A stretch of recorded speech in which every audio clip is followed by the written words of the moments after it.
Welcome to another episode of War Robots. Again, as I was last week, I'm on the test server. The new test server this week has a few extra interesting tidbits. One is the league system. You can see a bronze league tag up the top there and a number of cut points. And you can see also we're testing the new prototype bot called the Dash. But here we're looking at the league system first. And you can see it goes all the way up to Champion League, and during this test server I'm only in the Bronze League and I make it up into the next league, which is the Silver League. So, but it gives you an idea of how the league system is going to work, and it's probably going to come in the next 2.6 update, which is probably very soon, I would guess. Here is the new concept weapon. It's not really a prototype. They call it Prototype Light 3, but it really is just a concept. That's why they use the Magnum symbol for it. So rather than actually create a weapon, they're just basically putting a Magnum there because it's a light weapon. There are three variants. I'm taking the fastest one of the three variants. And it fires what I just describe as bouncing beach balls of death, because these things are slow. When they fire these big globes, and the globes then head towards the target, and they're homing, so the target can move and the globes will follow them, but they're very slow. In fact, they're slower than any bot in the game. These red ones only go at 23 kilometers per hour, which is slower than any bot, as I said. And there they go. See, even during my jump, I outpaced them. I didn't even know where they ended up. Oh, there they are. And I ended up deciding the best way to use these weapons is to put them on a bot that has a primary weapon, a weapon that's a direct fire weapon, rather than just having these weapons, because they are so slow, and really you can't stand in a firefight and use these weapons like I'm doing here. But I've got a lot of health, so I'm using the Leo's health pool here.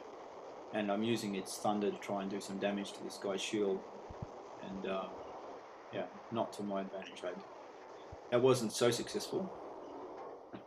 I don't find those weapons so particularly great. In fact, they would have been fantastic against this guy, the Ragen there, because he's just camping there, and that's exactly the sort of target these things are great for, campers. That Ragen would have to decamp and move out of the way if he was to try and avoid these beach balls.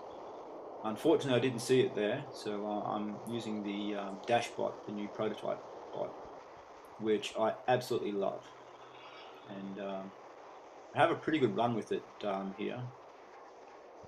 The other coloured beach balls they're actually slower than the ones I'm testing. I was testing the fastest. There are three types, and they're only differing in the speed at which the beach balls travel. So I don't know what's the point of having the slower ones. Even the fast ones are, like these red ones, are not that fast, clearly. But you do have to be careful of them. I mean, you know, I'm on a fast bot, so I can just move around and zip around. But you know, they're still on.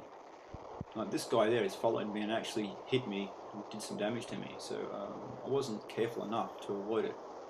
You can see they're easy enough to avoid, but you do have to keep an eye on them, and they produce another element in the game where you've got to keep your eye on and keep awareness of these extra entities in the game. So rather than just 6 enemy bots, you've got 6 enemy bots plus these beach balls which are coming after you.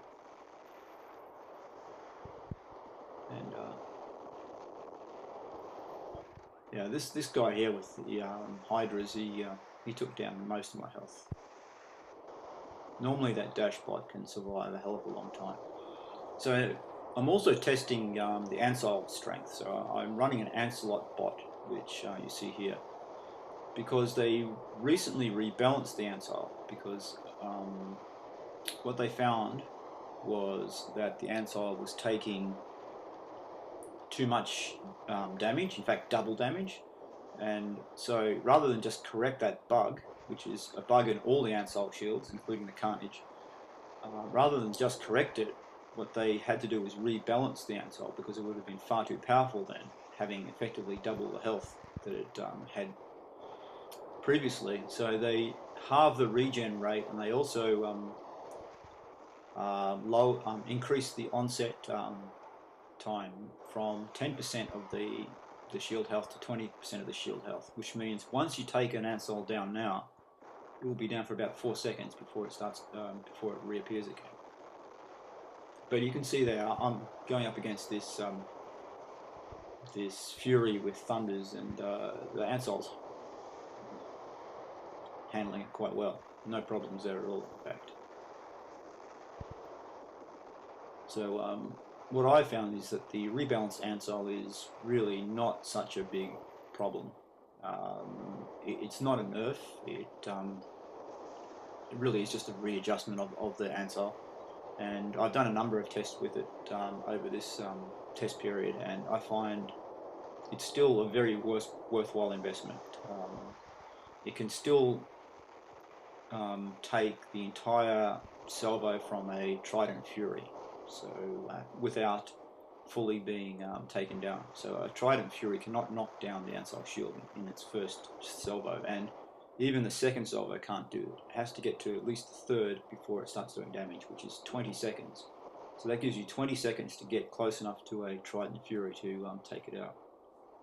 Now, what I'm up against here is a Fury, a Lancelot with Thunder and Orkans, and that's actually one of the builds that I use to take care of Ancelots, Plasma Ancelots, because the Thunder Orkan build can actually, the Thunder can take down the shield very quickly, and then the Orkans can destroy the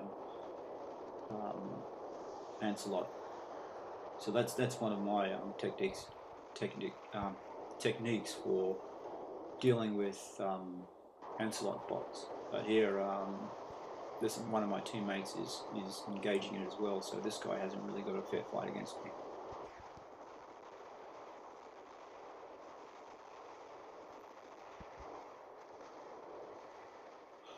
Anyway, so this game. Well, it's about to end now. There's only 2 reds left, and yeah, I'm very happy with the Ancelot bot, and I think it's definitely a bot to consider if you don't have one.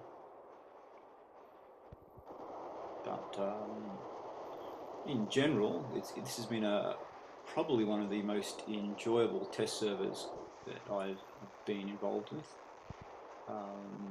Maybe because the weapon is not so crazy, the new weapon is not so crazily overpowered that it makes the game just completely crazy or stupid. And the new dash bot is just so much fun to use. It's hotly anticipated. Well, it certainly is by me. And you can see there, I get 7 points for coming in third on in this game. So third in damage gives me 7 points towards my cup rating.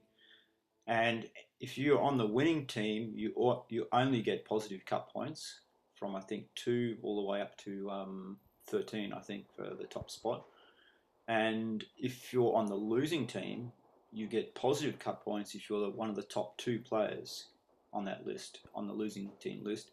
And then below that, you start getting negative points. So if you're, what that tends to do is saying, it tends to say that if you're not one of the top scorers in the team, then you're probably one of the reasons you lost the game. At least that's the interpretation. So now I'm coming up against one of these dash bots, and really these beach balls are not so good against the dash bot, but unfortunately, he really wasn't that smart. He walked straight into them. He could have easily avoided them, so that guy didn't play his dash so well. Now we've got now we have to deal with this guy. Now he's harder because, again, he's a light bot. He's very fast, and he does avoid most of these beach balls.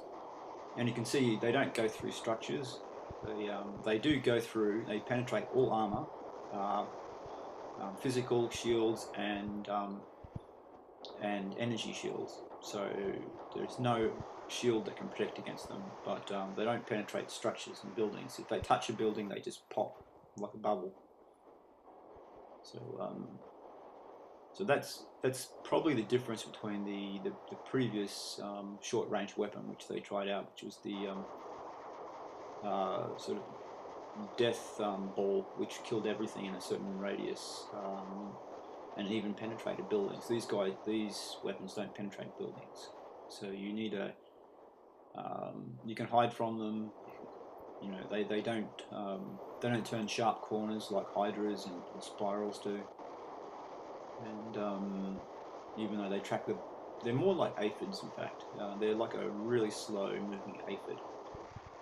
And here I try and get this guy. I think, I think he took one. Oh, he took a few of them there. So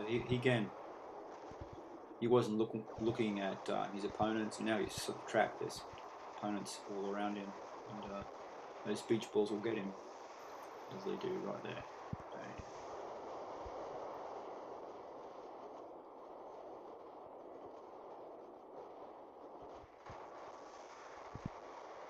And also, my beach balls get this carnage as well. Bang! Look at his health just drop then, and then yeah, they kill each other. So that's the weapon. Now I get to use the prototype dashbot and have a bit of fun in this game. Now this is a bot that it speeds up games considerably. You cannot